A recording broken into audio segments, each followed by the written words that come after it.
Essa mãe batia tanto no seu filho que ele chegava a ter medo dela. Só que num certo dia ela teve uma visão e Deus fez ela virar uma chave, aonde ela refletiu no que ela estava fazendo. Assista comigo esse testemunho tremendo, irmãos. Eu lutei muito para que essa criança nascesse. Não importasse que o pai não assumisse, não importasse que eu não tinha um pai da minha família, mas ela tinha mim.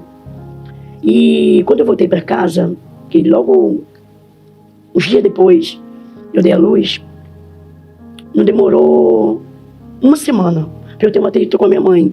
E eu peguei tudo que eu tenho, minha banheira, minhas coisas, e ir embora, morar com o pai dela. Suposto pai. Né? Só que lá não deu certo, porque eu era uma menina e as colegas chamavam, eu ia com as colegas, deixava a criança com a mãe dele, ia me drogar, e ficava na janela, e os amigos debaixo da janela, me dando droga, eu ali conversando, se drogando, e acabou que não deu certo, eu fui morar numa casa abandonada. Enfim, e sem ele, sem beira, sem condições nenhuma de estar naquele ambiente. Era a casa da minha tia, como ela não estava mais ali, eu fiquei ali. E ele não tinha como habitar ali com criança. Foi quando uma amiga minha conseguiu um trabalho para mim, eu comecei a trabalhar, deixei ela como uma moça. Mas a minha mãe, como sempre, né, autoritária naquela época, e ela falou assim, deixou um recado com a moça. Fala pra Andréia levar a criança para mim. E você precisa deixar ela levar. E a moça ficou meio temerosa. Ela, quando eu cheguei do trabalho, ela falou, tua mãe teve que ir, falou para você levar a criança.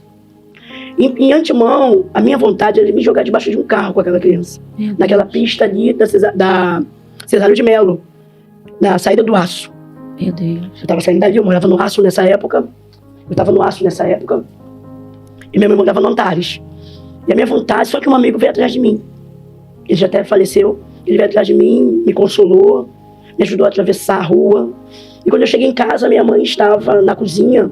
E quando a gente entra, dava de cara com a cozinha, e dava pra ver que ela estava na pia, fazendo janta. Minha mãe cozinha muito bem, cheirando. Eu botei a criança no colo, dei um beijo.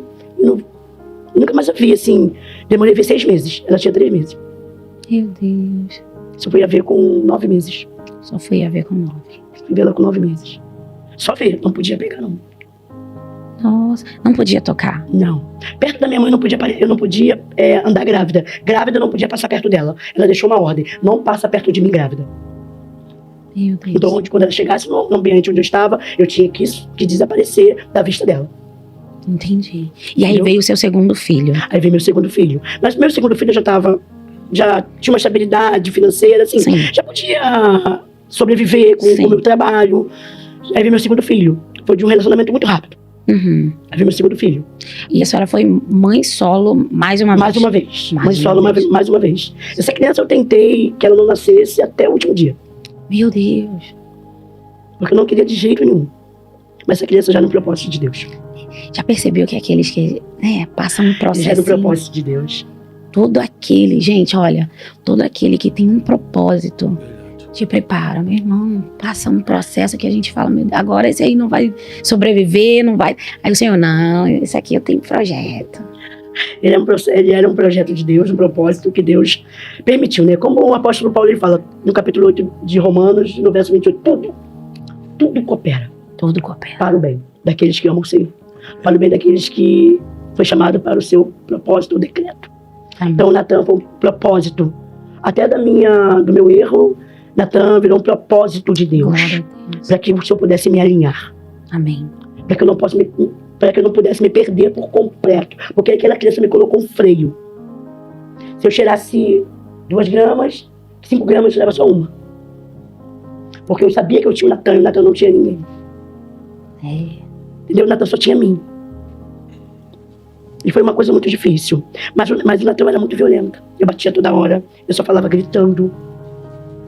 Eu corrigi o Natan assim, como se ele fosse gente grande. Uma criança com 1 aninho, 2 aninhos. Ele começou a bater com a cabeça na parede. E ele chorava devagarzinho. Eu falei, o que houve? Com medo de me acordar. Aí me alisava. 2 aninhos. Foi, Natan? Deita. E ele falou assim, aqui. Era dor de ouvido. Ele tava com uma infecção no ouvido. Meu Deus.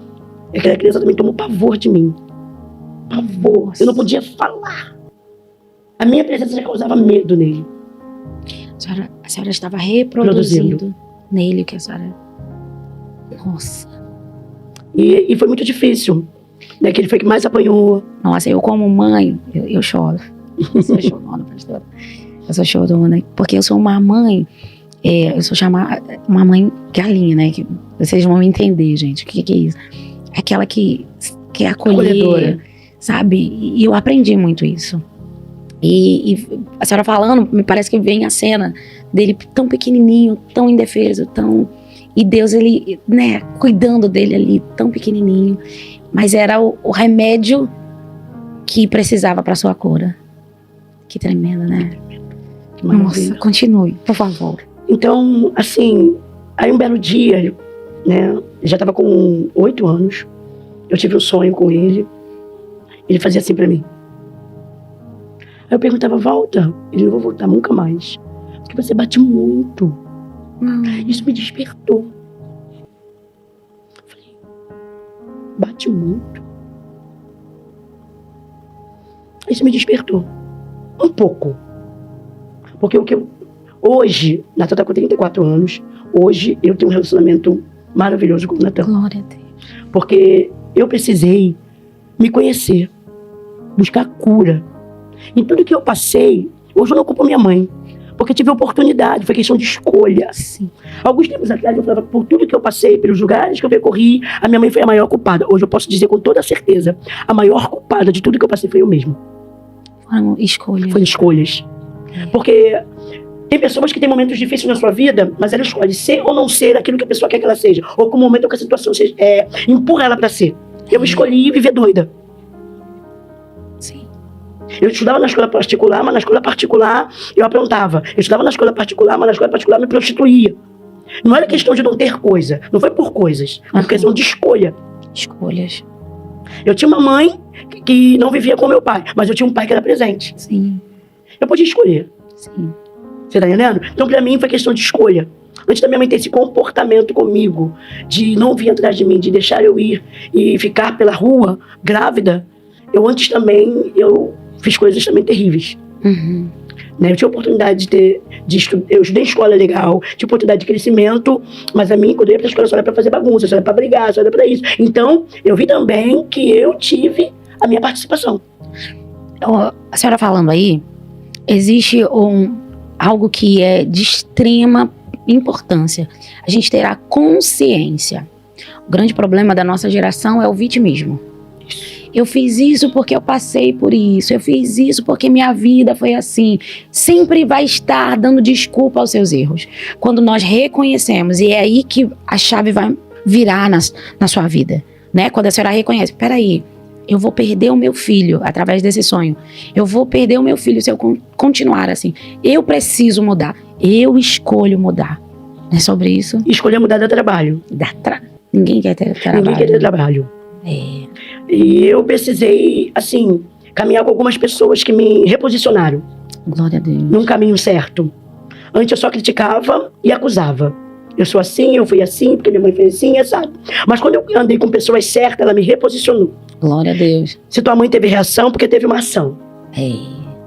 Qual era a sua ação? A sua ação era ir pra escola, as suas notas eram ruins, e você não aceitava a disciplina. A maneira que ela tinha para disciplinar era a maneira que ela aprendeu. É. Porque você só pode dar aquilo que você aprendeu. Sim.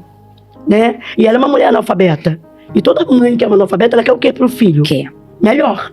O melhor. Sim. E a maneira dela instruir, às vezes algumas, né, não todas, algumas que foram criadas severamente, vai dar aquilo que aprendeu. Verdade. Aquilo que foi oferecido para ela. Verdade. Né? Mas as pessoas que me reposicionaram, alguns anos, eu vim trabalhando isso na minha vida. Tirando a acusação da minha mãe e olhando aonde eu errei. Aí eu encontrei, foi na escolha que eu fiz para minha vida. Sim. Mas lá no finalzinho, que eu achava que estava tudo perdido, né, que eu já estava tudo perdido, quando eu já estava no meu 3º filho, eu vi, não, eu preciso mudar. Eu preciso me redescobrir. Eu preciso saber quem sou eu de verdade e o que eu quero para minha vida. Esse momento a senhora já tinha conhecido a Jesus, voltado para Jesus ou não? Não. Esse virar de chave foi na sua mente? Na minha mente. Foi Cristo mediante as pessoas que Ele colocou na sua vida? Para me reposicionar. Sim. O meu filho, o 3º filho, foi por causa de uma briga num relacionamento que eu estava.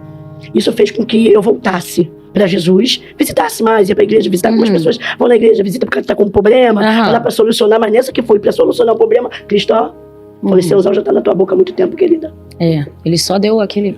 Você tá entendendo? Foi quando com 27 anos eu retornei para Jesus. Né? E o retornar para Jesus é uma coisa muito interessante. As coisas só acontecem quando nós estamos inclinados. Sim. Quando nós queremos. E aí volta novamente o poder da decisão. Eu quero ter uma vida diferente. Eu quero ter uma vida transformada. É isso aí. Porque o evangelho é transformação. Amém, irmãos? E esse foi mais um testemunho. Um testemunho que fala sobre a paternidade, né? Sobre ser mãe e sobre a mãe ser o espelho do seu filho, né? A mãe é aquela pessoa mais protetora, aquela pessoa que sempre tá ali. Se você cai, ela vai tá preocupada com você, vai te ajudar, vai te levantar. Então, assim, é muito importante, né? A gente ter um exemplo dentro de casa, como mãe, também como um pai também. Mas aqui, ela vai expressar algo muito interessante também, que é a escolha, né? Mesmo a gente tendo uma infância, você talvez teve uma infância como a dela, nada justifica o seu hoje, certo? Claro que você tem os traumas e você reproduz aquilo que você viveu, mas isso é uma escolha sua. Você escolhe ser assim, você escolhe tratar o seu filho desse jeito, você escolhe ser dessa maneira, a escolha é sua. E é isso que ela aborda aqui nesse vídeo, que embora ela sofreu o que a mãe dela sofreu, passou para ela e isso foi passando, mas chega um momento que alguém tem que dar um basta, né? E você pode ser essa pessoa. Talvez você tá assistindo e você nunca notou que você tratou seu filho assim. Você nunca notou que tratou o seu esposo assim ou qualquer outra pessoa assim. Mas através desse vídeo ela tá mostrando que ela não enxergava, mas ela teve ali uma visão, um sonho, onde Deus começou a despertar ela. Então, que esse vídeo sirva para você se despertar, que esse vídeo sirva para você acender um alerta na sua mente e você começar a refletir como você está tratando a sua família, como você está tratando o seu filho, como você está tratando o seu esposo.